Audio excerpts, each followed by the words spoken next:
everybody. My name's Karen Downy, and I'm with the Unity panel today from El Cajon Church, and I would like to welcome you. And our panel today is Reverend Linda and Susan Jarboe, Kathy Cronin, and myself again, Karen Downy.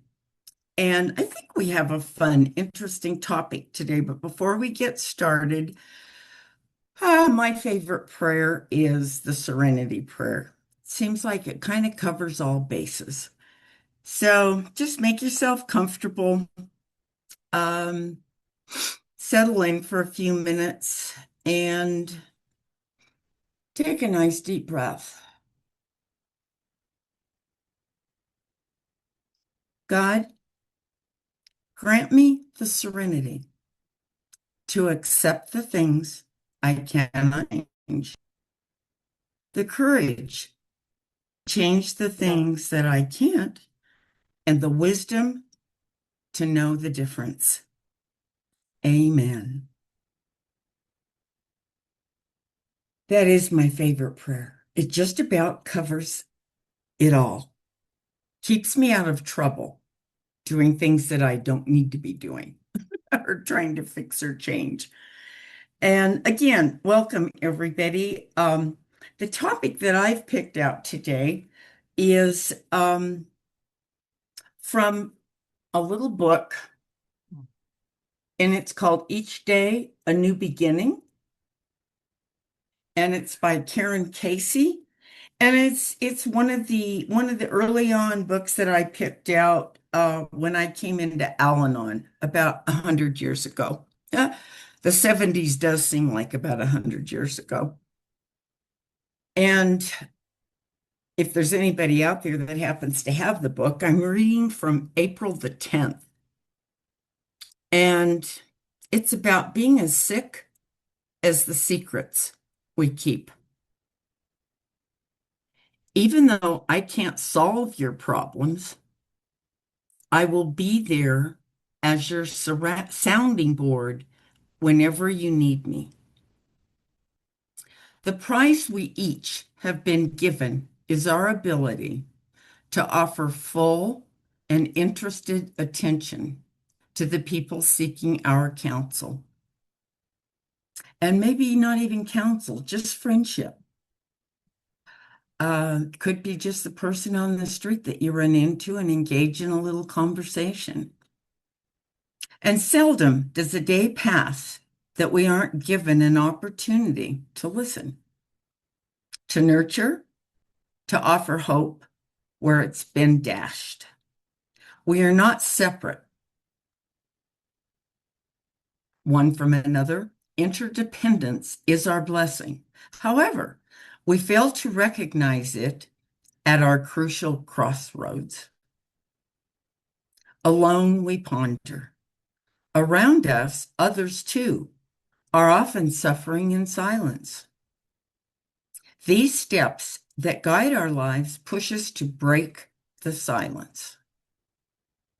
The secrets we keeps us from the health we deserve.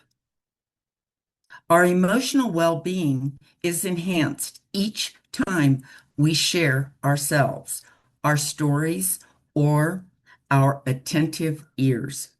We need to be a part of someone else's pain and growth in order to make use of the pain that we have grown beyond. Pain has its purpose in our lives and in the lives of our friends. It's our connection to one another, the bridge that closes the gap. We dread our pain. We hate the suffering our friends must withstand. But each of us gains when we accept these challenges as our invitations for growth and closeness to others. The little slogan at the bottom, secrets keep us sick. I will listen and share and be well. That is for myself one of the most very, very, very favorite quotes. Um,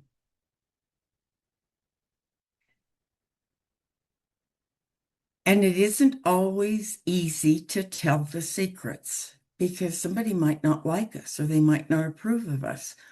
Or, it might make us less popular or whatever the case may be. But what I have found is when I share something from the depth of my being, it enables someone else to do the same. And so many times I've been thanked for bringing up the subject or talking about this or that. And and that did happen recently with a conversation. And um and I'm not afraid to ask questions either. You know, when did that happen or how did that make you feel? Or, just whatever that opens an engagement in it's a safe place. And there really, I mean, it's like, look at how much peace there'd be in the world if there weren't any secrets. I mean, that wouldn't that be wonderful? Um, I mean, I was raised to don't talk about it. Of course, don't talk, don't think, don't feel, but for goodness sakes. And I mean, it took years, probably until I got into the program to start looking at, well, who am I and how do I really feel? And to open up and know that all of those little mortal and venial sins I accumulated, um, I really didn't have to give a second thought to. Everything's okay. Everything that happens is a part of the tapestry of who we are. And without the challenges and the struggles, it doesn't, I don't have the ability to be able to relate to somebody else. So I'm going to just open that up to see if there's any secrets being kept on the panel today that you would like to reveal so we can engage in our audience to contact us and come and join our panel or ask a question. Oh, I'll share. I think that the whole thing of secrets is, like you said, it eats at you. It doesn't, it keeps you unhealthy. The thing is that if you're holding a secret inside, it's just eating away. I could just feel it like eating away at me. It's like I can't say anything about this or I can't tell. And sometimes some secrets need to be kept because they'd be more harmful than helpful. But if it's a matter of I look at it and that secret is something that's just gnawing away at me and it just makes me feel just so disconnected. And sometimes it's just a matter that, something I felt and I just stuffed it down. Like you said, let's sweep it under the rug. Let's not talk about this. The dysfunctional family thing is there's an elephant in the room and we're just going to throw a rug over it and not talk about it. And that's not the home I grew up in. Ours was we aired our dirty laundry. We talked about things, and sometimes it was very inappropriate to talk about things. But we just, it was like, yeah, if it's there, like to be said. However, there are those secrets within me that keep popping up. Those things that I was a part of or did in my youth or in my early days that they sort of pop up like these flashbacks and go, oh, do I have to see that again? Do I have to come to this? Why did, I did that at that point in time because I was young and stupid and but still harboring it inside of me. So sometimes the reason it pops up, it's a time for me to bring healing to it, is to see that and bring that. It's no longer a secret. I can put that out in front of me. I don't have to share it with anyone else unless it was harmful to somebody else, but might be something that just was more harmful to me. And it's sort of like, I've been hiding this because it made me feel less than. And so now I can relook at it and bring that healing and just going, yeah, it wasn't the smartest thing to have done, but it was at that time with the amount of knowledge I had or the understanding I had. So why am I still carrying this? Why do I have to, those extra pounds that I carry on my body are all those secrets that I'm trying to hide and stuff down and, not share. And so it's sort of like knowing that it's sometimes when it pops up, it's the way the divine to say, make peace with it. It's time to throw that garbage out. And it happened and it was there. So um I I just sort of think it's a great topic that I'm glad you brought it in because so often we don't talk about how much secrets are make us unhealthy. And a lot of our health issues come from that too. So um sometimes it's time to make peace with them. So thank you, Karen. Thanks, Kathy. Well, I will go next. I think keeping secrets can be a way of keeping us apart, saying, if you knew this, you wouldn't love me. If I shared this with you, you wouldn't want to be around me. And I think when that happens, we end up wearing a mask that keeps people apart from us. I I believe to really feel loved and love, we need to show who we really are. And sometimes that's the scariest thing we can do. But I know personally for me, it's really been worth it. So that's my share on secrets. Thank you, Reverend Linda. Susan. Well, this is a very interesting subject, and my mind first went off on to the idea of what do we mean by secret? I mean, I could keep a secret about a surprise birthday party that we're going to hold for Reverend Linda. You know, but I get the sense that that isn't the kind of secret you're talking about. Okay. And that the secrets you are referring to are somehow shameful or guilt ridden. Um, and I'm also assuming that it's a big thing, you know, not a little thing like I broke my sister's doll.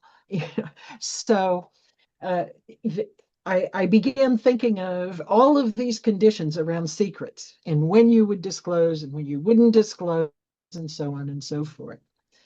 Uh, the process of self-disclosure, whether it's a secret or not, but telling other people things about yourselves that they would not otherwise know, um, is has been a subject of psychology for decades. And there are risks to self-disclosure. And Reverend Linda mentioned one, the fear of rejection, that you won't like me anymore if you knew this uh, about me. I also liked what Kathy said. I think there are some secrets that need to be kept out of charity to other people.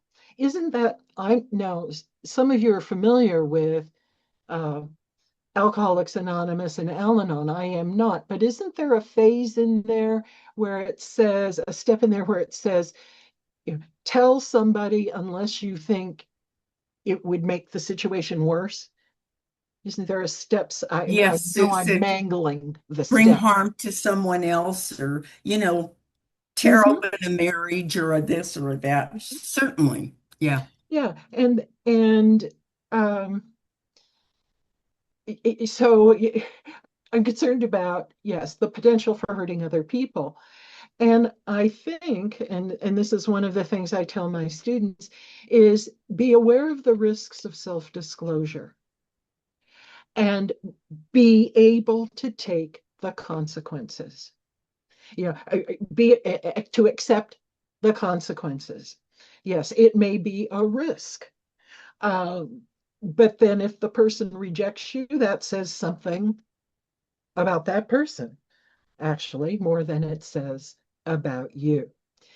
And when we hear, so I've been thinking about ourselves self-disclosing, but when we hear things from other people, another thing I talk to my students about is you have a choice of responses. And Karen, you mentioned questioning sometimes can be a response if it's done in a non-threatening and non-judgmental way.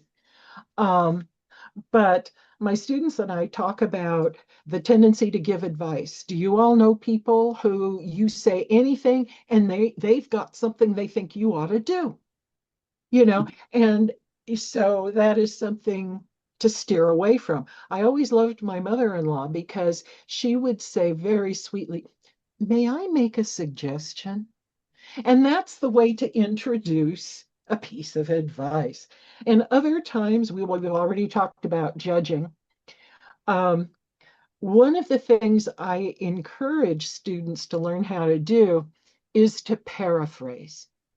So if someone is telling you a story, some sort of secret or heavy self-disclosure, you can try to say in your own language, "So you felt this way when this happened. Is that right? Am I understanding you correctly?"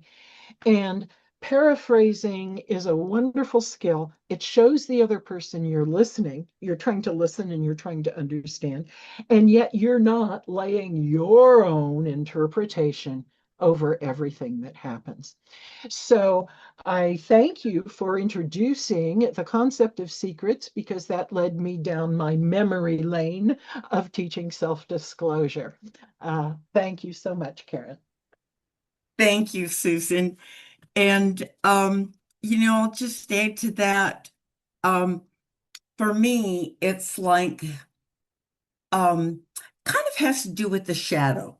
The part of ourselves we'd like to look perfect, act perfect. I came from the perfect family. And it's like I didn't come from the perfect family, that's for sure. But even today, people will comment to me, "Oh, your parents raised you so well." And I just kind of go,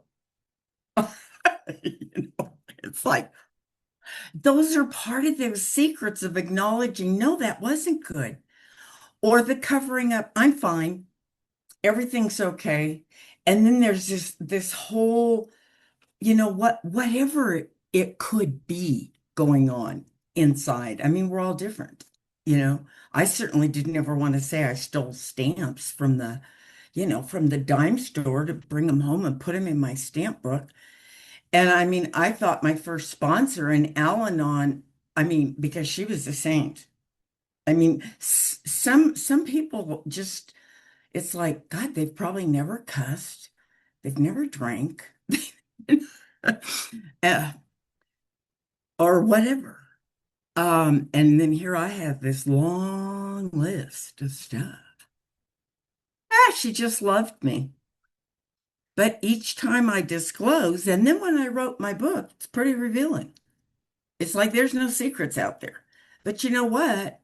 I can't pass on who I am to my children, who kind of know, my grandchildren, my great-grandchildren, as to the truth.